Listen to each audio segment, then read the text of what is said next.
What's good, YouTube? It's me, your boy Squiddy, back in another Squiddy. Is Kashtira dead? This is a question that a lot of people, including myself, are asking. And the answer is yes, but also maybe no. Now, this is going to sound crazy. I know we lost a Rise Heart. It finally saw his timely demise. But I think this deck actually has some leeway and has gotten a little better in certain ways. This is sounding crazy, but I think the thing with this deck is you have to realize a Rise Heart was only one component of the deck. Obviously, sure, it made the deck extremely good and pushed it over the edge, having a walking Macrocosmos that did a plethora of things for the deck. But losing that card doesn't hurt as much because traditionally, I think this deck was especially powerful because of its grind game and the sheer attrition that it had. We're not talking about just turn one, right? Obviously, going full combo with Kashtira board, putting in a Rise Heart is quite devastating, but decks traditionally had a way to deal with it. People were citing XYZ Encore, Book of Moon, even a Nibiru means that it was really easy to wipe a Kashtira board, something like a Kurikara. It was easy to get rid of a Rise Heart, but what was really scary about the deck is the crackback. So not the turn 1, but the turn 3, the turn 4. When they're playing on the next turn, they still have a bunch of Kashtira names probably in hand, potentially Kashtira Birth for follow-up. Your deck had to not only get rid of Kashtira, a Rise Heart, and the rest of the board, but also mount enough force that the Kashtira monsters would not make a comeback on their consecutive turn. And I think a lot of people failed to realize that, hey, we have a lot of the monsters still at 3 right now, so it still has that grind game that the deck traditionally had, but we just lost a Rise Heart, which is a turn 1 play. Now, it also got a little bit better in my opinion because our turn 1 play is probably just going into Kashtira Unicorn, into Fenrir with Theosis, and then searching another copy of either Unicorn or Fenrir for follow-up, and playing it as if it were an anti-meta deck with a lot of hand traps, with a lot of follow-up, and taking advantage of that heavy grind game that this deck has with the sheer consistency and the firepower. So I think that, no, we're not playing in a Nib anymore, so that obviously makes the deck a little bit better as well. And on top of all of that, not a lot of people will be expecting this deck. And there are a lot of ways that this deck kind of shines. Just even sometimes sticking something like a Kashtira Shangri-La could be hard for certain decks to deal with. And when we back it up with powerful cards like Dimensional Shifter, I was going to say Kashtira Shifter, but this is probably the most prominent hand trap and the strongest hand trap in today's metagame. And the only deck that can really take advantage of this is Kashtira and maybe like a Floowandereeze deck. But when you think about how many games Shifter wins on its own, it's probably like an easily 70-80% odds of you winning anytime you drop Shifter and you have a Kashtira engine to back it up with, right? So in my opinion, I don't think this deck is dead. I think it's still a solid tier 2 option, maybe even more powerful. We don't have a Rise Heart, but that's all right. We're going to hedge by playing other cards, taking advantage of what the deck already does at its best, and also potentially playing cards like Kashtira Ogre and Preparations, just as to support the mid-range, the fact that we're grinding more with the deck. So it's something I wanted to test out. We also don't have to run Kashtira Big Bang anymore, which is a gigantic brick in the deck previously. Now, you can choose to run it if you do want that extra push.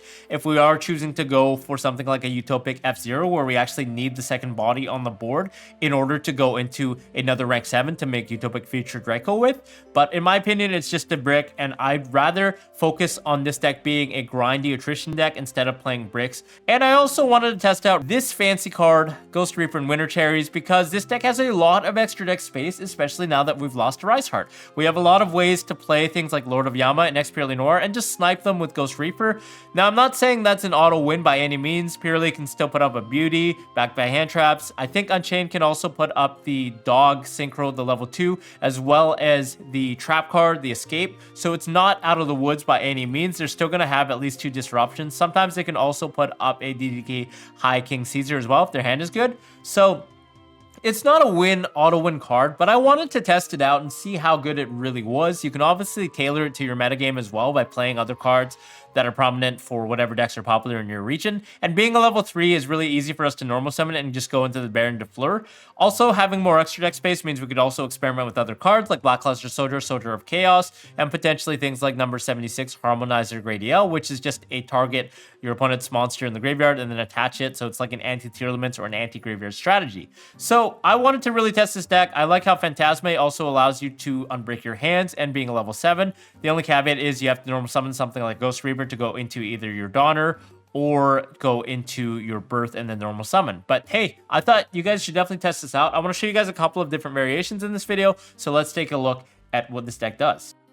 Okay, so the next variant of Kashtira I want to talk to you guys about is none other than the Kashtira P.U.N.K variant that we kind of saw floating around certain YCSs as well as WCQ. People are experimenting with combo heavy cash that allowed you to end on a plethora of negates, potentially Baron de Fleur, maybe a Cyframe Lord Omega, maybe even a rank 8. Some people are going into the Hope Harbinger, Dragon Titanic Galaxy, or even Zombie Vampire to be able to dig for our Kashtira pieces, because ETLE plus Xiamen made it really easy to go into a level 8 and then start playing from there. So it's kind of cool that you are able to go into a plethora of it's a higher ceiling. You're able to go into more negates, more interruptions. You have Dangerous Gabu, which is a searchable infinite impermanence. You're able to draw multiple cards off their field spell as well. So it's just a nice little option to have. I'm not necessarily sure if this deck would accommodate playing Shifter, at least in the main deck, because you do need to use your graveyard for the P.U.N.K stuff. But I was thinking that this probably hurts your opponent more, and we could just leverage by playing the Kashtira cards and then like just using the P.U.N.K cards to go into something like a Baron de Fleur. So it's probably still good enough to play. But I want to show you guys a cool combo that you can actually do with this deck, so you guys can experiment and see if this is something that you could definitely take to the next level with the Kashtira strategy. So obviously the typical combo with ETLE and Kashtira Unicorn plus 1 discard for the actual Foxy Tune is quite nice. We're going to go ahead and summon out the Kashtira Unicorn. Just going to go ahead and use ETLE. Obviously, the order of this is probably better to use the sequencing of Kashtira Unicorn effect first. But for the purpose of the combo, we're just being a little lazy here. Going to add the Teosis. Now, obviously, this differs with your hand. If you were to have multiple cards like Birth or whatever, we can tailor our hand based on what we have. It can make the combo a lot better. But I want to show you guys the core meat and potatoes of this combo just with the 2 cards. Gonna go ahead and use the effect of Xiamen, adding the Foxy Tune. Gonna discard a card out of our hand. It's kind of like a 2.5 card combo, I would say, but obviously it differs on your hand. Again, it depends on what you have, and the P.U.N.Ks are just really nice extenders as well.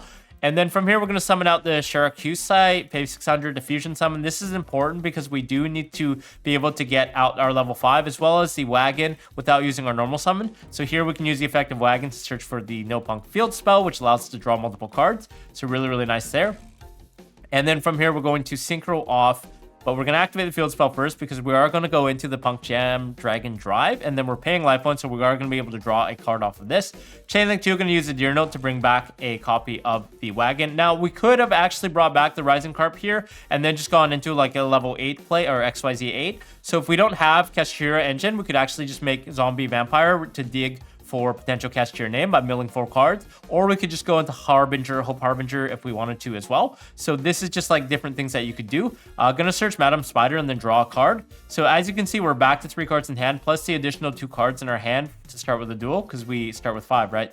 We only use 3 for this combo. So here we can actually go into Psychic and Punisher, or just the Hope Harbinger, which is probably a better play, but it depends on what you're doing here. We have to hold the Teosis because you do have to remember that Teosis kind of locks us into the XYZs, right? So just making sure that. Use our normal summon here for the Madam Spider.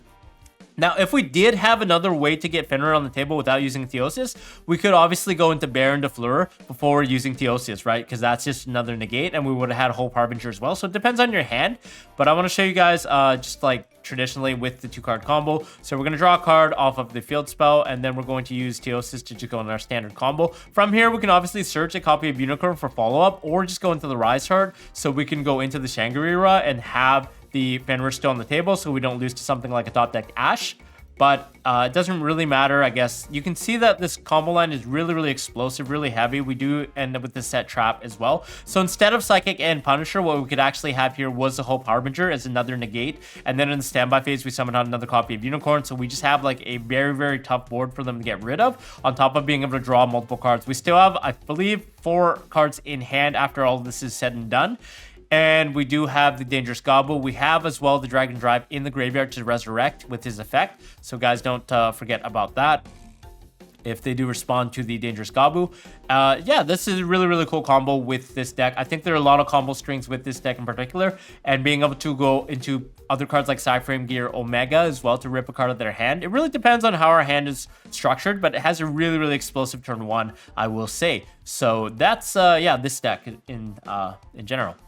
And then there's the last variant I want to talk to you guys about, which we saw at the WCQ as well, the RAIDRAPTOR package, which is really, really cool because you're able to summon off the Tribute Lanitus off of the Arsenal Falcon, which just requires 2 generic level 7s to go into. And then from there, we dump the Raider's Wing using the Tribute Lanitus. Raider's Wing can come back by detaching a material off of the Arsenal Falcon, so we have an instant rank 4 access to something powerful like an Abyss Dweller, which is really, really crucial in matchups like Unchained, right? Now that we don't have a Rise Heart, we have to kind of leverage by playing the next best thing. You could also easily go into the Utopic Draco feature package off of the Shangri-La as well as the Arsenal Falcon. It does require us to play Big Bang, unfortunately, but I think this deck does have a very explosive opening, and also having the rank 4 access is really sweet. Another cool thing that you could do is go into the Galaxy Photon Dragon, which allows you to detach a material to search a Photon or Galaxy card from our deck to our hand. So you can see here that we're citing Eternal Galaxy, which is a trap that says if you control a Galaxy monster, target one XYZ monster you control,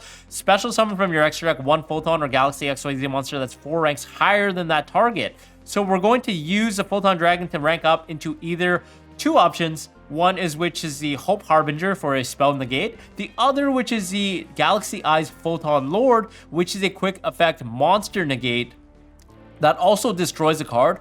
Or it also has the effect where we can detach a material to take a Photon or Galaxy card from our deck and add it to our hand. So yeah, it does have some options there. We don't really have anything to search, but I think it's still really, really cool. You could potentially play something like a Galaxy Cyclone just to search, but I don't think it's probably worth it. It's more there for the monster negate. So let's show you guys the combo with this deck really cool so you can play with it. So this is the RAIDRAPTOR combo off just 1 Unicorn. It's really, really powerful. We're going to special summon out the Unicorn, use the effect to bring out the Teosis, standard line. We're going to go into the Rise Heart off the Fenrir here, special summon it out. Going to overlay into the Shangri-La and then banish the Big Bang because we do require the Big Bang to bring back a copy of Fenrir, so we can overlay for the Arsenal Falcon. Now this is important because we need the 2 bodies to go into the F-Zero later. And then this effect will allow us to tutor out the Lanitus, which is a ignition effect during the main phase to Foolish a Raider's Wing, which is treated as a RAIDRAPTOR card. From there, we're going to bring back Raider's Wing by detaching a material off of Arsenal Falcon, his effect in the graveyard. And then we can overlay these 2 bad boys for the Utopic future into the Utopic Draco future. And then these 2 can either go into the Abyss Dweller. Again, this is off of 1 card, really, really powerful. So we do have 4 cards still left in hand. And we have an Abyss Dweller plus a Utopic Draco future. Or alternatively, we could, after siding in game 2 or game 3, going first, go into the copy of Galaxy Photon Dragon, which can search for a copy of Eternal Galaxy to go into either the Hope Harbinger or potentially the Galaxy Knight that we talked about previously that negates monster effects. So you can either have a spell negate plus a monster negate or double monster negate. So just really, really cool. I want to show you guys that off the bat. If you guys have any tips or tricks for Kashtira in general, I'd love to hear them in the comments because I personally love playing decks after they're hit because it seems like it's a lot of fun. They're not really meta anymore, and it's just really fun to innovate and still take advantage of what they previously were, but innovate them in a new way to adapt to whatever hits they have. So yeah, thanks for tuning in, guys. If you like this, rate, comment, subscribe, and let me know in the comments below how we can make this deck actually extremely strong as it previously was. Bye-bye.